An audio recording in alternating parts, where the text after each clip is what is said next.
My fiancé live-streamed her bachelorette party. He's pathetic in bed. Should I even marry him? As her friends laughed, I commented, don't bother. Then I sent the video to her dad. I was sitting at my kitchen table Thursday night, laptop open, transferring the final $3,200 to our wedding caterer. 4 weeks from the big day, checking items off our spreadsheet. My phone buzzed. Dora is live on Instagram now. I figured it would be the usual bachelorette content. Mimosas, silly games, embarrassing photos. I clicked on the stream. There was my fiancé wearing her future Mrs. O'Brien sash, clearly drunk. Her maid of honor Lexi was holding the camera, and 200 plus people were watching. Okay, real talk, Lexi slurred. You're getting locked down next month. How does it feel? Damien's great, you know, Dora said, taking a dramatic swig. He's so stable. She said, stable, like it was a disease. He pays the bills on time. His car is always clean. He remembers to take the trash out every Tuesday. Each thing sounded like she was reading my obituary. But is he fun, though? Someone yelled. Dora leaned into the camera. He's a great provider, she said, doing air quotes. My parents absolutely love him. But God, he's so boring. Like, you guys have no idea. He tries so hard to impress me all the time. It's actually kind of sad. He'll plan these elaborate date nights and get all excited. And I'm just sitting there like, she made an exaggerated yawn that got huge laughs. Comments about my appearance, my receding hairline, how I check myself in every mirror. Then came the knockout. And don't get me started about how boring he is in bed, she said. He's so eager to please but absolutely no idea what he's doing.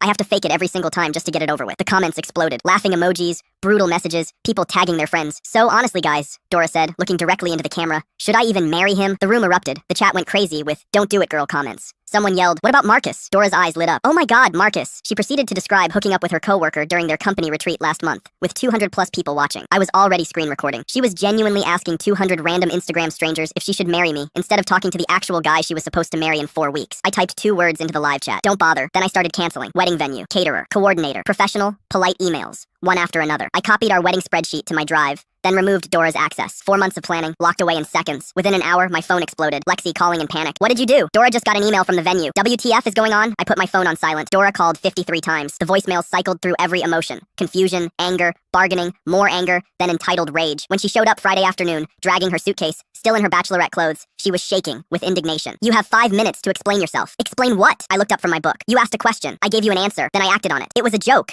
I was having fun with my friends. Was it a joke when you called me boring and pathetic to hundreds of strangers? When you complained about our intimate life? What about Marcus? Her face went white. She'd forgotten the full extent of her performance. You humiliated me. You commented for everyone to see. You were broadcasting to hundreds of strangers. The humiliation started when you held up our relationship for public ridicule and confessed to cheating. I just ended the show. Her father Isaac called later. He'd heard Dora's version, that I'd had a breakdown over harmless jokes. I sent him the recording. He called back an hour later. Voice completely different. Jesus Christ, Damien. I just watched it. I'm so sorry. I had no idea she could be that cruel. What she did wasn't just dramatic. That was deliberately cruel. His voice cracked. I raised her better than that. 4 months later, her dad cut her off financially. She and Lexi had a massive fight. Turns out going live was Lexi's idea, and Lexi kicked her out. The company fired both her and Marcus after I sent HR the recording of her workplace affair confession. Last week, I booked that Italy honeymoon solo, sold the engagement ring, and bought myself a new gaming monitor with the money.